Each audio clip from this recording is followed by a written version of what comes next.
When I was in college, I spent 2 years tutoring prisoners in cell block 1 at Cook County Correctional Facility on the south side of Chicago. And once a week, I'd make my way into that ominous, imposing building.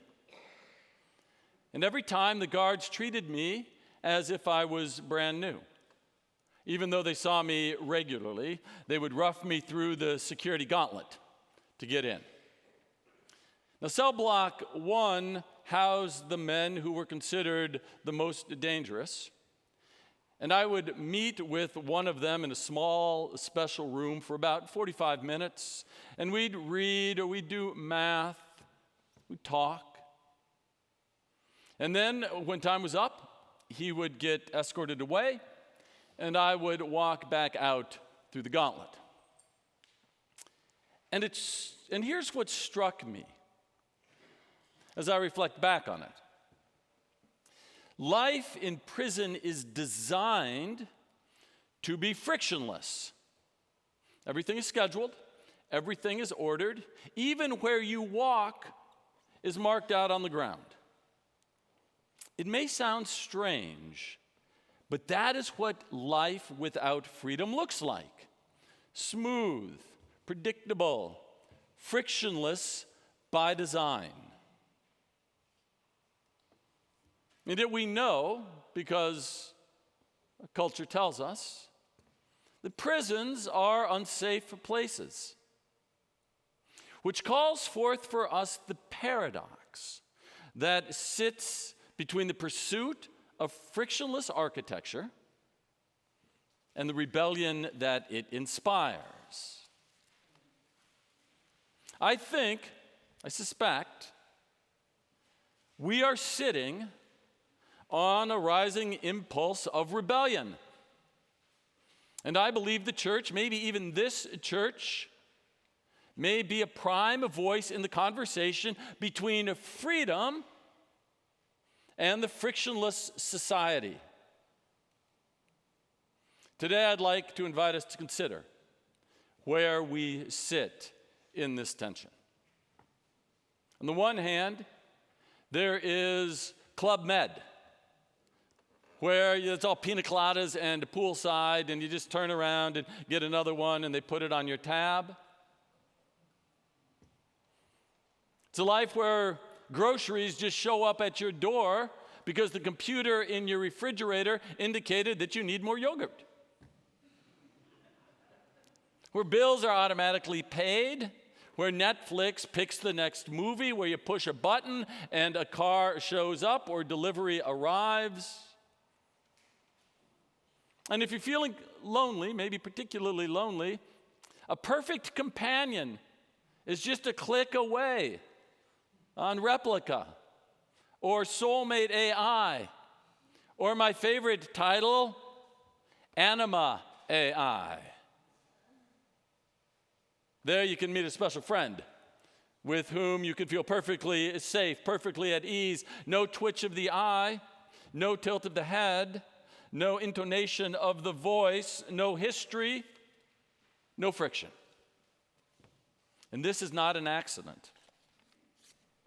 Technology companies have stated as an outright goal in some cases that they are seeking to give us a frictionless life. Microsoft's head of AI division describes AI companions that have names and have appearances and have memories, ones that are just going to live right alongside us seamlessly and continuously present. Eugenia Kunda, I think that's how you say her name, I don't know, founder of Replica, envisions AI friends that are always available, always affirming, so frictionless that she suggests that some people may even want to marry them. The message is clear. Friction is bad, the easy is good, and the best future is the effortless one. But here's what they're not telling us. Without friction, there is no freedom.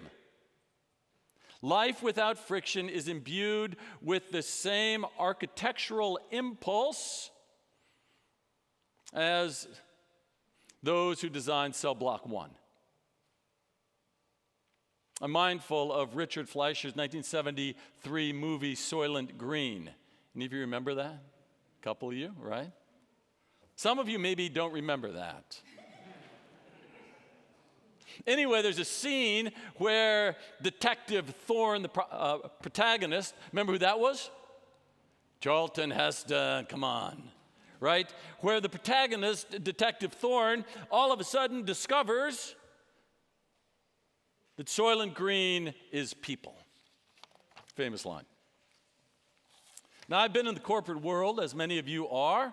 It's a good place to be. It's exciting. It's interesting. It's a good place to make a living. So I do not want you to hear me saying that business and technology are inherently predatory. What I hope you're going to hear this morning is the message Jesus is seeking to deliver in the gospel that Kate read. There's a shepherd. He's out in the wilderness. He's got 100 sheep. That's a pretty big flock for one guy, I might add. And then one goes missing. Kudos to him for even noticing that it has gone missing. But he does, because these are his sheep, and he knows them by name. So he heads out on a search. He wanders down into valleys over rocky terrain, trying to figure out where that confused little sheep has gone. So he walks in circles like this so he doesn't head off in the wrong direction. Concentric circles that move out further and further away. 1 mile, 2 miles, 5 miles, 6 miles. He's covering a lot of ground. It takes him a day. It takes him 2 days. And along the way, he needs to get food. He needs to get water. He must. He's exhausted. It is hard work. And in the back of his mind, he's thinking about those 99 sheep that he has left in the wilderness. Then his sandal breaks, trips, falls in bramble bushes. I don't know.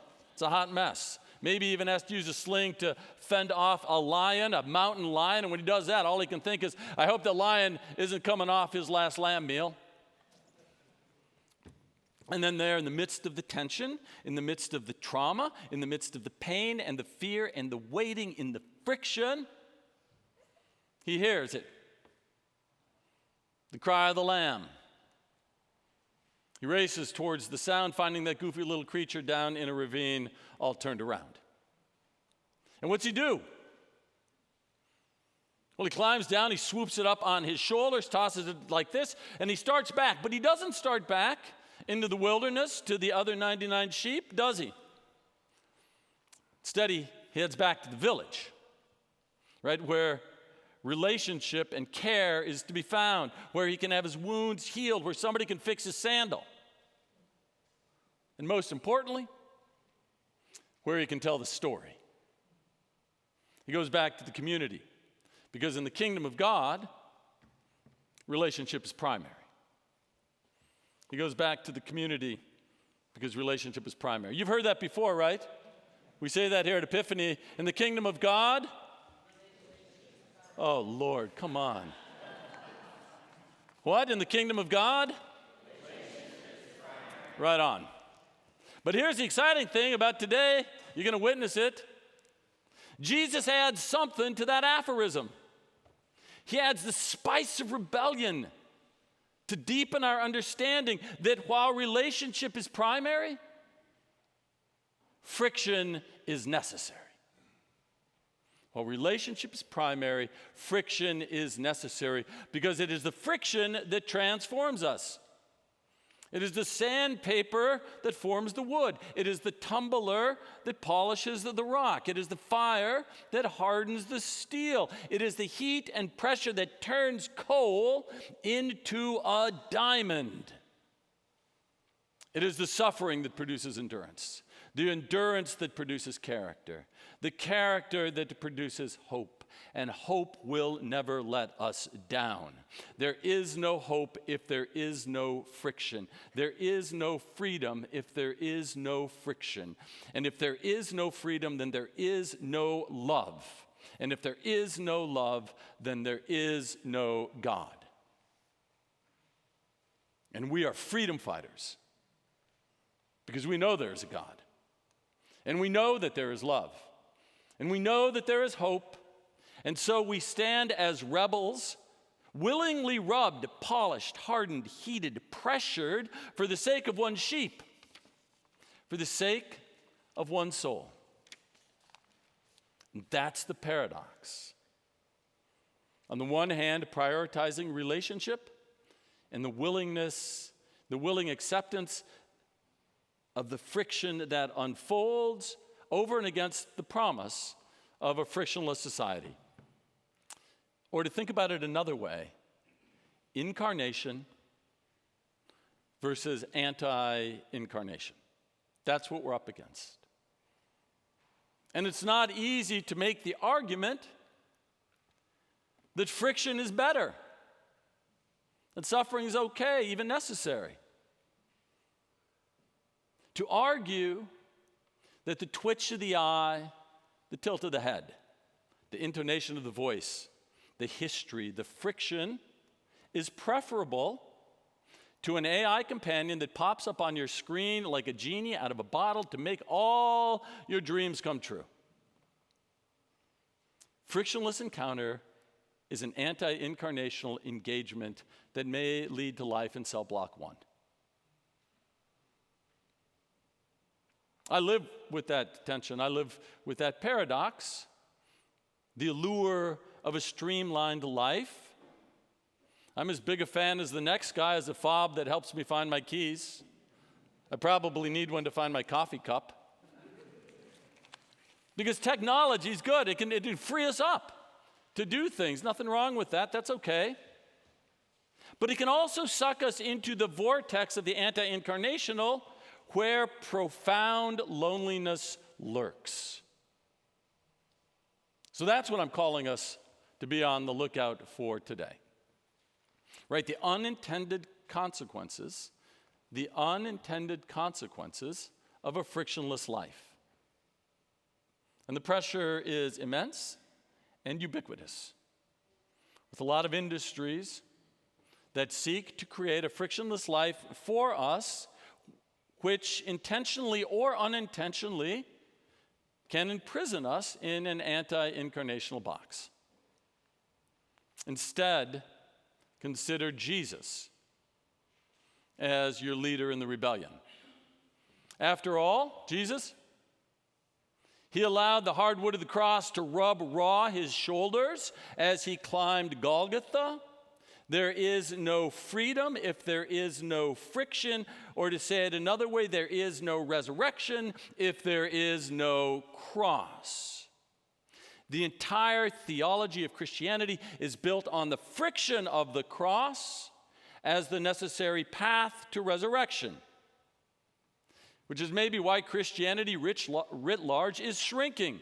Friction is required. Suffering is sanctified. Endurance is sought. If we're going to be people of hope as Jesus followers. You with me? Now, it goes without saying, but I'm going to say it anyway, that there is a distinction between the friction of a dynamic, living relationship and relationships that are unhealthy, that are based on dominance and abuse. Because that's not okay. And that kind of rub, you got to get away from. That's evil. Never stand with a bully. Move away from that. But what I'm talking about here is the regular relationship as radical rebellion against the creeping spread of invasive isolation found in the gravitational pull of the screen. In this world, Epiphany is a place of rebellion. And you know how I know that? You want to know how I know that? I'll tell you. Because despite my best efforts to craft my sermon into a liturgical Neuralink, where my words adhere firmly to your mind and decisive action is compelled. That's what I try to do every Sunday. And yet I know some of you, and I'm not going to point you out, but I know some of you, your mind wanders during the sermon. And I'm not going to ask you to raise your hand. And I know that sometimes my message provokes cognitive dissonance that rubs you a little bit. And I've even heard that sometimes people don't fully agree with my message. And that's just a little example of what makes Epiphany inherently a place of rebellion. Because it is a place where, and this is what makes us a rebellion, it is a place where we meet face to face, soul to soul, anima to anima, where relationship is primary. Where we come together week in and week out, year in and year out, to a place where we practice the incarnational life. Here, relationship is primary and friction is necessary. Incarnation runs us through the gauntlet, and we're better for it. Which is why it is the cross we pick up, knowing by faith, by experience, through wisdom, that it is the cross that gets us to resurrection. It is the cross that symbolizes freedom. It is the cross that represents God's love, knowing full well the resurrection's always right around the corner. Or to say resurrection another way, the bad thing is never the last thing. Which is why here in the kingdom of God, relationship is primary and friction is necessary.